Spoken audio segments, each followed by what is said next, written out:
Interview d'artiste par Chantal Leclerc.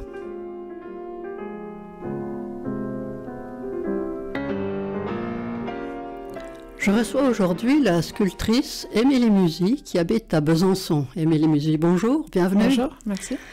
Votre première singularité, c'est que vos sculptures sont réalisées avec des objets en inox de la vie quotidienne.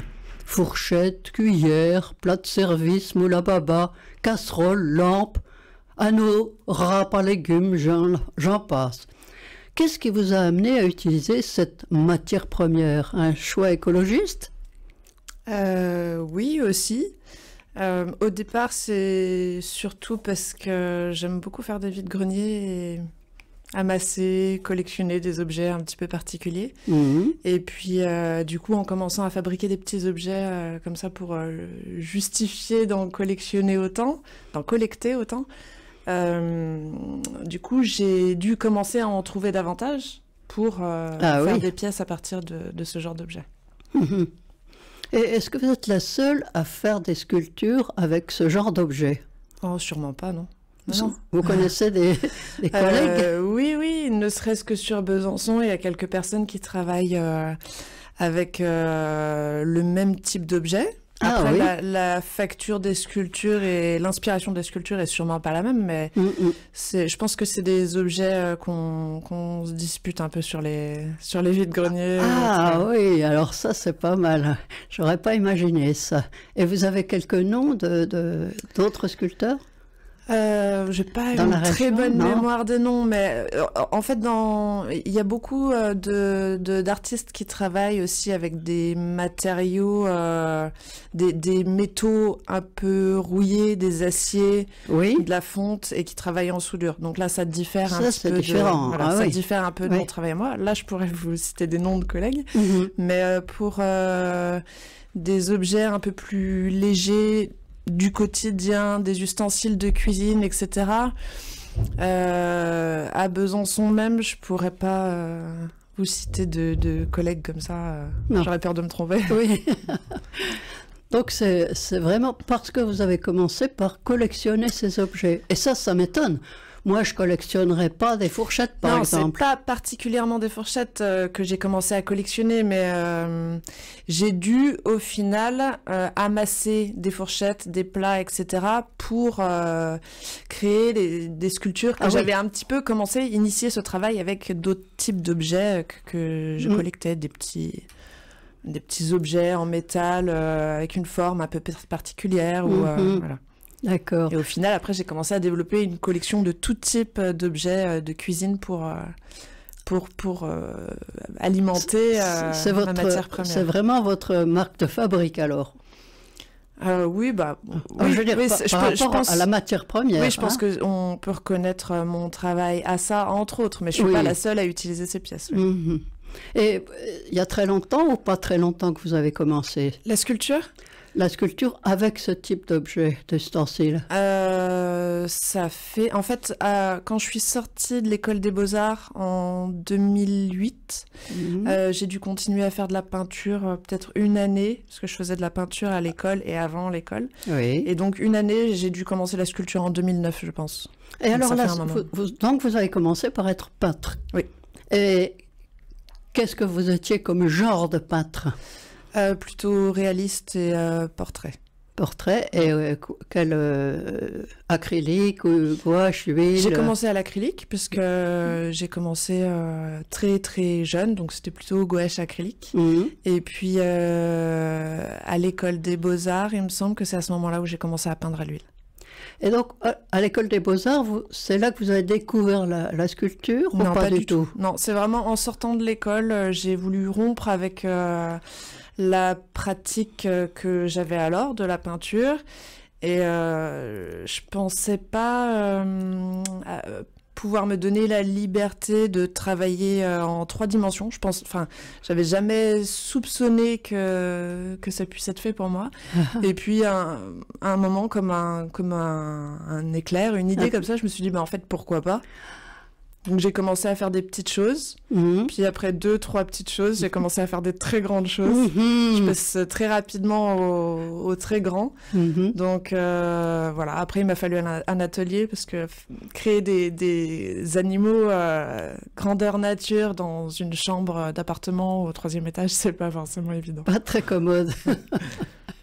Mais alors, pour ces ustensiles, il faut que vous les manipuliez un petit peu. Ils ne gardent pas vraiment souvent leur forme d'origine. Hein. Les fourchettes, les pinces à pâte, à spaghetti sont toutes tordues ou...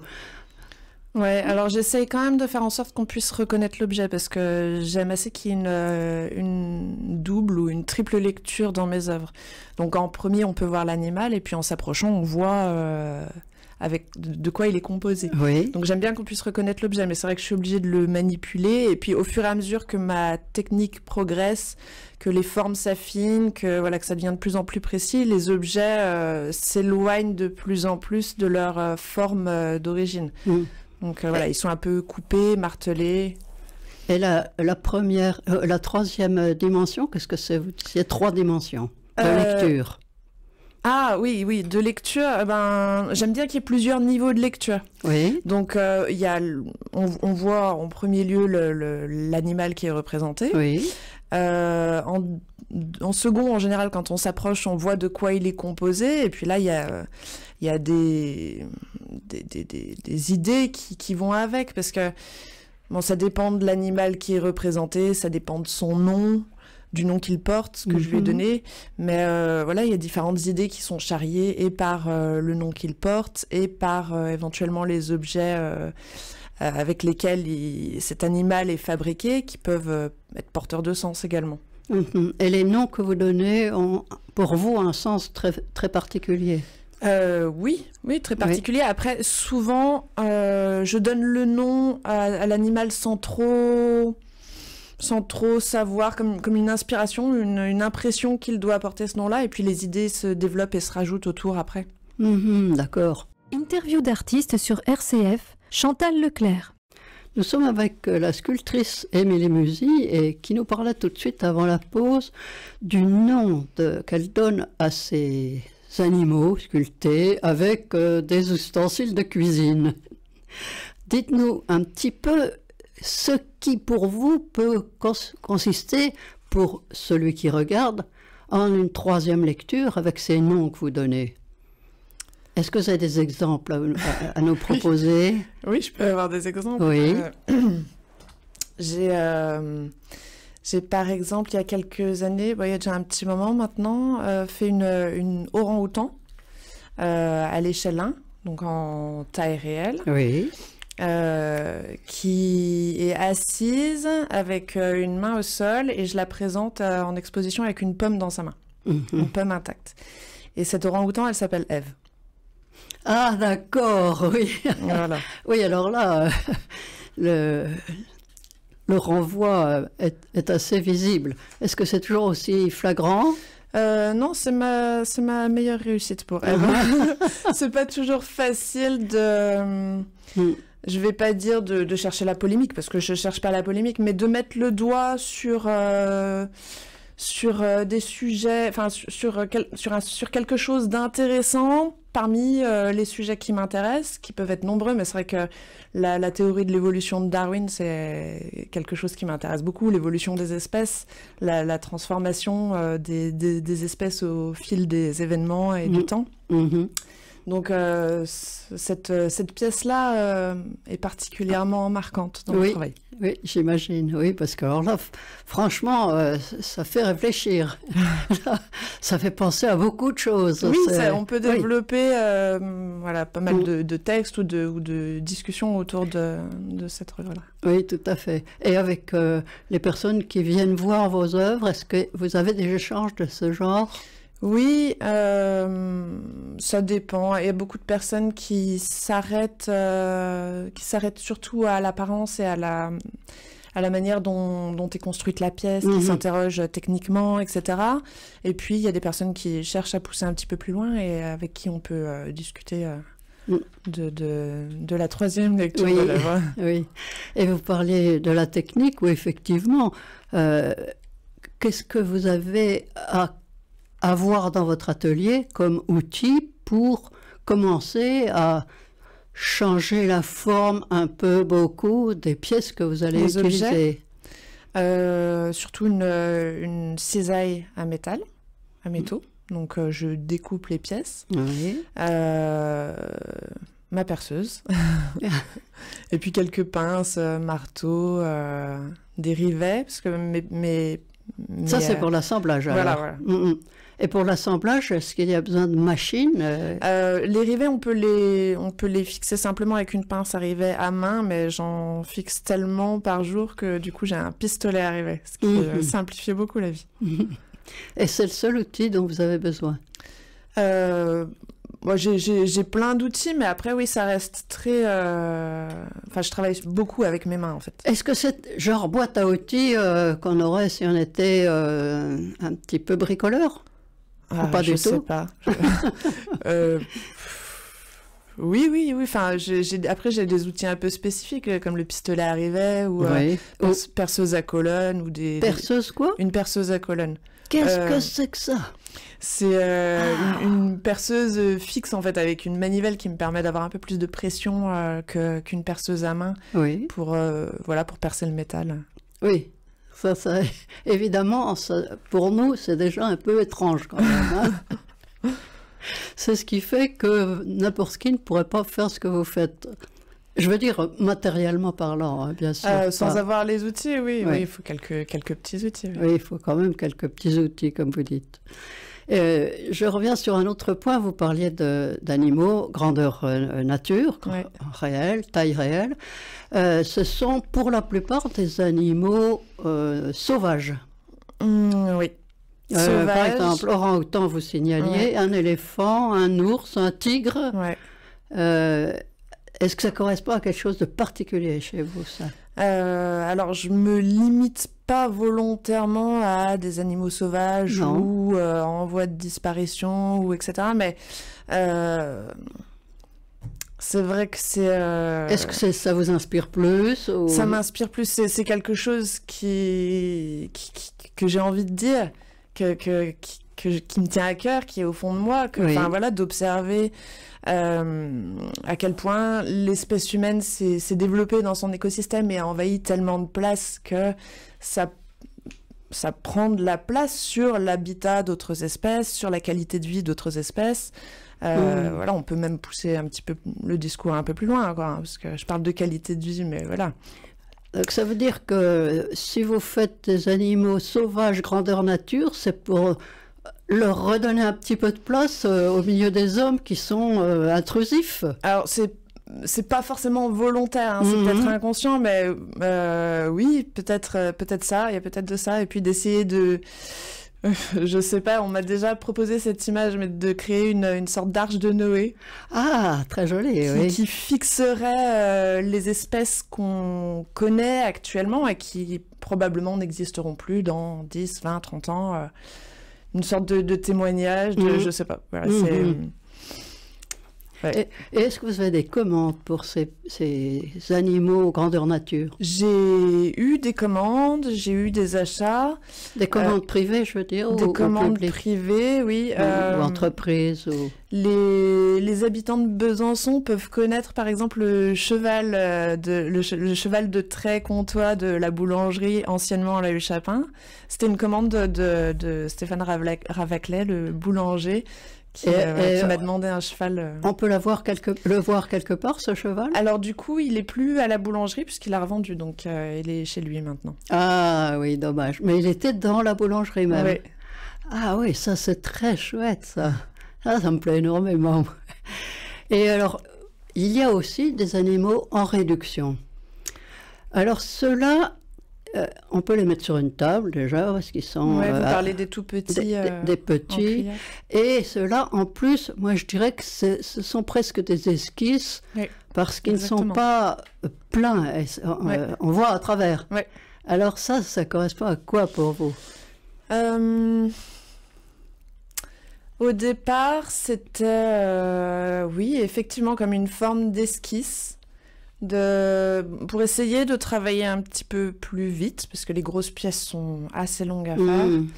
Donc, pour voilà, essayer de produire un peu plus, de travailler plus vite, d'être un peu plus dans la spontanéité. Et en fait, d'une manière, c'est le cas, et d'une autre, non. D'une manière, effectivement, je suis plus dans la spontanéité, parce qu'il ne peut pas y avoir de loupé, vu que je crée la structure et l'aspect esthétique en même temps. Ah, ouais. Les manches, enfin, les cuillères font la structure de l'animal et se voient en même temps, parce que, comme vous dites, c'est évidé.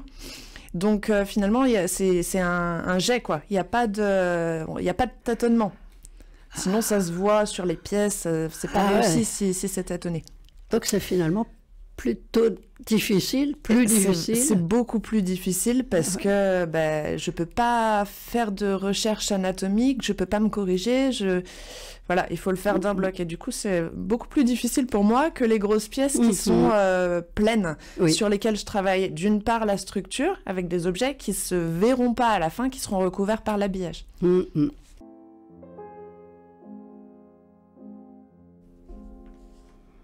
Émilie Musy, sculptrice d'animaux sauvages, le plus souvent sauvages. Avec des ustensiles de cuisine, nous parlions juste avant la pause des petites pièces. Et les petites pièces, en fait, c'est très difficile de les réaliser, beaucoup plus difficile qu'on ne pourrait croire, parce que vous disiez il n'y a pas de structure interne. Et puis il y a aussi le fait qu'il faut trouver ce qui va représenter le mieux la forme ou le mouvement de l'animal. Oui, il faut saisir directement les lignes qui sont essentielles, un peu comme une esquisse, hein, comme vous le disiez, qui vont représenter l'animal, mais surtout la posture, l'expression, le mouvement, c'est ça qui importe le plus. Et là, donc, est-ce que vous faites une recherche préalable ? J'ai des images, des croquis, des dessins, oui, mais après, une fois que j'ai ça, il faut y aller. Au bout. Comment ? Il faut que ça aille jusqu'au bout d'un seul coup. Oui, il faut. Oui. En général, quand ça commence à tâtonner, que je renlève des pièces, que je recommence, quand ça devient laborieux, c'est pas évident d'aller jusqu'au bout et ça peut se ressentir sur la pièce. Ah oui. Et là, vous avez beaucoup de commandes, d'achats dans les différentes expositions? Non, pas beaucoup. Après, les petites pièces en cuir dont vous parliez, elles se vendent assez bien, mais j'en fais assez peu. Parce que c'est pas ce que je préfère faire. Ah oui. C'est assez difficile d'en faire vraiment avec des lignes épurées qui soient vraiment parlantes. Oui, c'est ça la grande difficulté en fait. Donc, alors que celles qui sont en grandeur nature, c'est la forme exacte de l'animal. Donc vous pouvez toujours récupérer sur l'aspect physique de l'animal. Oui, mais je peux construire ma structure, même si elle est moche. Je peux construire ma structure avec des bandes, des plats alus, des seuils de porte, etc. Donc c'est pas esthétique, mais mon anatomie, je peux la pousser. Enfin, ma recherche anatomique, je peux la pousser assez loin, sans me soucier voilà, si c'est beau ou pas, parce qu'après j'habille, je crée les muscles, les chaînes de muscles, etc. avec les objets dont on parlait, donc gamelle en alu, etc. Oui, tout à fait. Alors, une autre question que j'ai, c'est pourquoi est-ce que vous faites toujours des animaux très réalistes? Chez l'autre sculpteur, les animaux sont souvent inventés. Ça peut être des animaux fantastiques, comme dans les films, ou des chimères, ou ils sont simplement étranges, ou ça peut être des monstres. Oui, ça pourrait. Je vous parlais d'évolution des espèces tout à l'heure. On pourrait imaginer se tourner vers le futur et imaginer, par exemple, comme l'a fait l'artiste Mauro Corda, qui crée des chimères en croisant différents animaux entre eux pour créer une nouvelle espèce. Je pourrais me tourner vers le futur et inventer des espèces qui n'existent pas encore, anticiper sur l'évolution des espèces.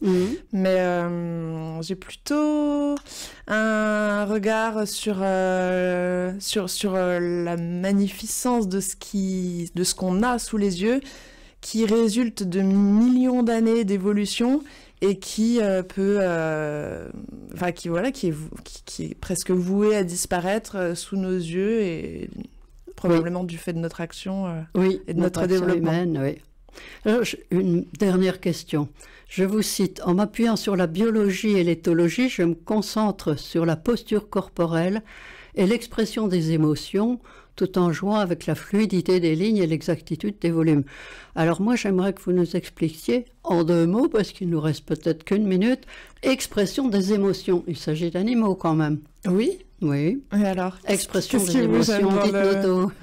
Moi, ça m'interpelle. Ouais, parce que vous pensez éventuellement que les animaux n'expriment pas d'émotions? Ils ont des émotions, ça c'est sûr, mais les exprimer... regardez un orang-outan qui rit, qui joue... les grands singes sont... Enfin, je prends cet exemple-là, mais... Oui, avec les grands singes, parce qu'ils sont très proches de nous, c'est peut-être plus parlant. Mais ils sont très, très expressifs dans leurs émotions. Les animaux pleurent également. Les chiens pleurent. Encore pour prendre comme exemple un animal proche de l'homme. Les chiens peuvent pleurer, sourire. On peut en avoir l'exemple tous les jours quand on fréquente des animaux... Bon, même si je vous dis ça, j'ai jamais vu d'orang-outan réellement. Moi, j'ai jamais vu de chien pleurer, mais... C'est vrai, moi j'ai déjà vu mon chien pleurer. Ah oui. Oui. Mais avec des larmes? Oui, des larmes de joie. Oui. Après l'avoir quitté pendant plusieurs semaines, en le retrouvant, il a pleuré de joie. Donc vous essayez de capter cette émotion dans certains... J'essaye de mettre en avant des émotions qui peuvent être communes aux animaux et aux humains. D'accord. Voilà, quelque chose qui traverse toutes les espèces. Très bien. Merci beaucoup, Émilie Musi. Merci à vous. Au revoir. Au revoir.